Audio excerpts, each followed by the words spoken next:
पुरुषोत्तम क्षेत्राधिपति महाप्रभु श्री जगन्नाथ जेपरी रहस्यमय तांकु नेई तांकर परंपरा ततोधिक रहस्यमय।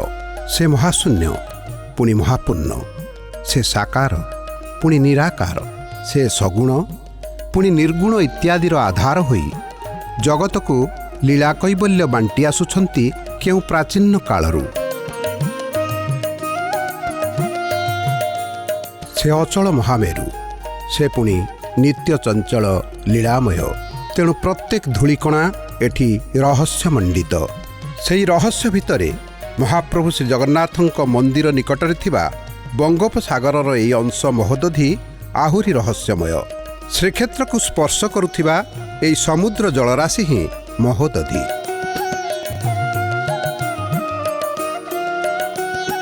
श्री जगन्नाथ धाम और महोदधि एक विचित्र संजोग। समुद्र को देवता भाव में निराजना करने भारतीय आध्यात्म भावना रे नुआ कथा नुहे।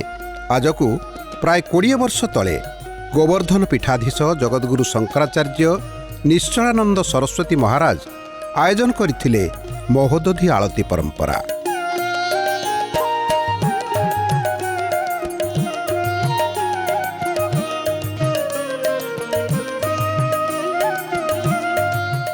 जगद्गुरु शंकराचार्य निश्चलानंद सरस्वती एभली अनन्य अभिनव प्रयास निश्चय दिव्य कारण बहन करे।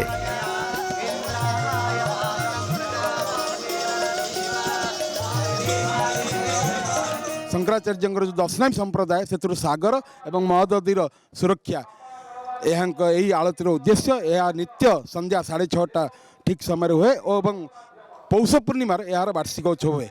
1992 यही जगद्गुरु शंकराचार्य जी नारायण का 155तम अवतार और गोवर्धन मठर 145तम पीठ अधीश से एक तत्वज्ञ विद्वत भविष्यद्रष्टा दूरद्रष्टा सारद्रष्टा।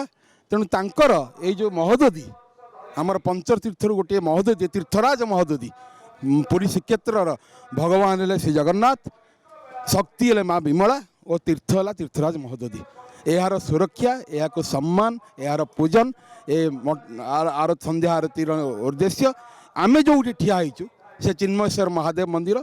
ये गोवर्धन मठ जेबे ठारू अच्छी ए महादेव ठारू इठार विजय करिसेंती। आपण माने जानी खुशी हेबे जे प्राय 2526 वर्ष तले आदिशंकर जेतेबेले पुरी रे श्रीक्षेत्र महाप्रभु परम ब्रह्म को दर्शन कर आसी पहुँचले, देखले सिंहासन रत्न सिंहासन खाली अच्छी। ध्यानस्थ गले एवं आज भली मानचित्र टाणीदेले जे भगवान सोनपुर पाताली होती। सेवायक सेवायत मानू नहीं गले आणले। सेतबले केवल मंदिर थिला एवं गोवर्धन मठ प्रतिष्ठा है। आउ एंटाटा बालुका राशि थिला।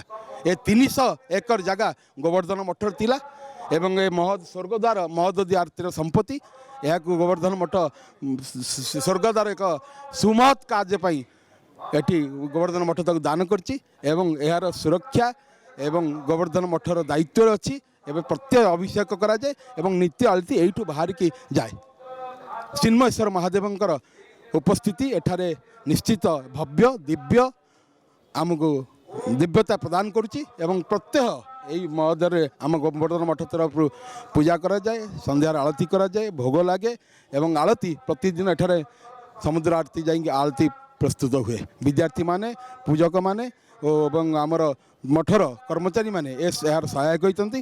गुरुजी आज की 20 वर्ष तले, आज की ठीक 20तम महोत्सव या 20 वर्ष तले यही पुष्याभिषेक तिथि ये सेपटे रामाभिषेक ये समुद्र राजराजेश्वर पूजा यह एक श्रीक्षेत्र एक अपूर्व समन्वय। आपण जानवे जे भगवान श्रीमद नारायण आसती प्रत्यय अमावास्या समुद्र को। ये आध्यात्मिक कार्य कौ कालातीतर आम कह ठीक हम नहीं। तेणु आउ से द्वितीय उत्सव ये है महोदधि आरती समुद्र भगवान को पूजन। तेणु जितेबाला वरुण देवतांकर ये है लक्ष्मी माँ लक्ष्मी पित्रालय महाप्रभु ससुर घर। तेणु वरुण देवता सबुदिन जाती एठू महाप्रभु झील ज्वाई की दर्शन करने।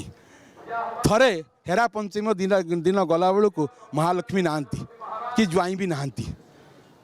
व्यथित हेले जे महाप्रभु लक्ष्मी जाइछन्ती रागी की माउसी घर को महाप्रभु नहीं ना तेणु बण देवता फेरी आसिले एवं रोष कले तेणु महाप्रभु तांको कथा देले जी मु मासेकरे निहाती तुम पाखु थरे आसबि अमावास्या दिन यह एक बंदापना नीति भोग अनुष्ठित हुए समस्त छत्र त्रास धरिकी भगवान नारायण स्वयं तांकर विजय प्रतिमा महाप्रभुଙ୍କର समुद्र आलती आसती आ समुद्र तट आमर प्राय आम जो भूगोल पढ़ी 475 किलोमीटर थिला किंतु आज GRS और सैटेलाइट आमको कहूँ ये 580 किलोमीटर ये समस्त बंगोपसागर किंतु आपको महानदी महादधी कह जाए यह 4 एकर जो जगह प्राय 16 किलोमीटर यह महादधी कह जाए महादधी माने महान उदती सबुठ बड़ पेट जार कहीं ना ये स्वयं नारायण अनंत नाग शयन बास कर महालक्ष्मी पदसेवा कर अवश्य तांको निष्पत्ति अनुजाई गोवर्धन मठ आनुकूल्य रे प्रत्यह संध्यारे एबे समुद्र आळती करा जाउछि।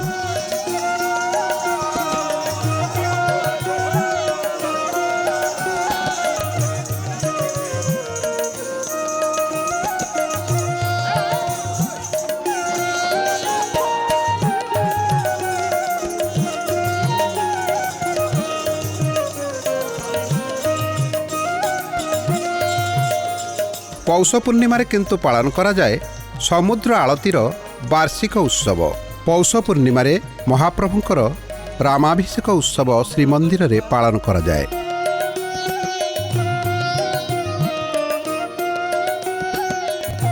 ए वर्ष 20तम समुद्र आळती महोत्सव बहु आध्यात्मवादी साधु सन्थ और भक्त माननकु आकर्षित करिथिला। जगतगुरु शंकराचार्य स्वामी निश्चलानंद सरस्वती महाराज पुरी गजपति महाराजंक समेत बहु मठरू महंत महाराज माने एथिरे जोग देथिले। मर्यादा पुरुषोत्तम श्रीरामंकर एई दिनटी अभिषेक उत्सवर दिन होइथिबारु सेई स्मृति को एबे भी उज्जीवित रखी महाप्रभु श्री जगन्नाथंक पाखरे पालन करा जाए अभिषेक उत्सव।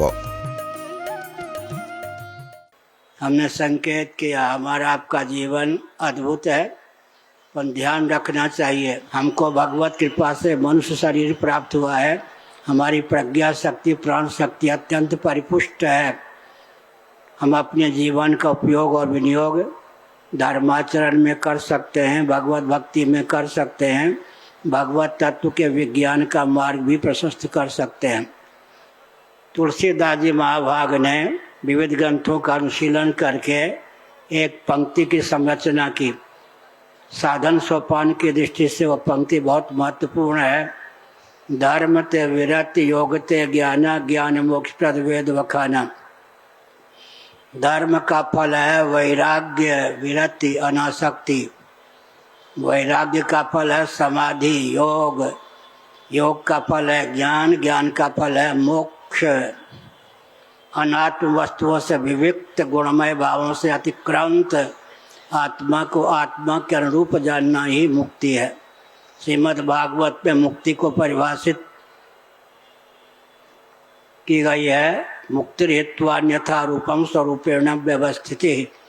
अनात्म वस्तुओं के अनुरूप आत्ममान्यता का त्याग कर आत्मानुरूप आत्मस्थिति का नाम मुक्ति है। सागर के तट पर इस उत्सव को मनाने की आवश्यकता क्यों हुई, प्रतिदिन आरती करने की आवश्यकता क्यों हुई, इसके पीछे घटना है। पूज्यपाद धर्म सम्राट सर्वभूत हृदय गुरुदेव स्वामी करपात्री जी महाभाग के चरणों के पास में मर्यादित ढंग से बैठा था काशी में। उन्होंने एकाएक मुझसे कहा, क्यों हो, कलयुग का दर्शन करोगे? मैं कांप उठा। उसके बाद उनके मुख से एक बच्चा निकला, सूर्यास्त के बाद गंगा के तट पर घूम लो, कलयुग का दर्शन हो जाएगा। सूरा और सुंदरी, सूरा और सुंदरी, यहाँ जो आरती का मंच है ना, अन्य दिनों शराबी यहाँ आकर बैठ के शराब भी पीते हैं, तो शासन तंत्र को ध्यान रखना चाहिए। कहीं अभी तो सत्संग हो रहा है, सब कुछ ठीक है, शराबियों का अड्डा भी ये ना हो जाए, इसका ध्यान रखना चाहिए। पूज्य गुरुदेव ने कहा, सूर्यास्त के बाद अगर नरक का दर्शन करना हो, गंगा जी के तट पर घूम लो, सूरा और सुंदरी का केंद्र। वह बात मुझे लग गई। जब मैं शंकराचार्य के पद पर प्रतिष्ठित किया गया, मैंने सोचा कि सागर का तट कहीं सुरा सुंदरी का केंद्र न हो जाए, इसलिए इस आरती की व्यवस्था की। गंगाधर मिश्र इत्यादि ने कहा धन तो आपके पास है नहीं, आरती में बहुत खर्च होगा। हमने कहा सागर सब भरण पोषण करेंगे, हम सागर को भी चेतन मानते हैं। महाराज ये जो सागर तट पर काम हो रहा है आरती का काम, इसका अर्थ है सुरा सुंदरी का केंद्र न बने, जगह जगह यहाँ सत्संग हो, भगवान नाम का संकीर्तन हो। श्री राम जय राम। 2-3 वाक्यों में नाम की महिमा कह देता हूँ। वैखरी वाक से अभी जो बोल रहा हूँ, वैखरी वाक से नाम लेने पर भव सिंधु में था पाने की योग्यता आ जाती है। मध्यमा वाक से भगवान नाम लेने पर भव सिंधु के पार जाने की योग्यता आ जाती है। पश्चंती वाक से नाम लेने पर भव सिंधु सूख जाता है। परा वाक से नाम लेने पर भव सिंधु आनंद सिंधु के रूप में समुल्लसित हो जाता है।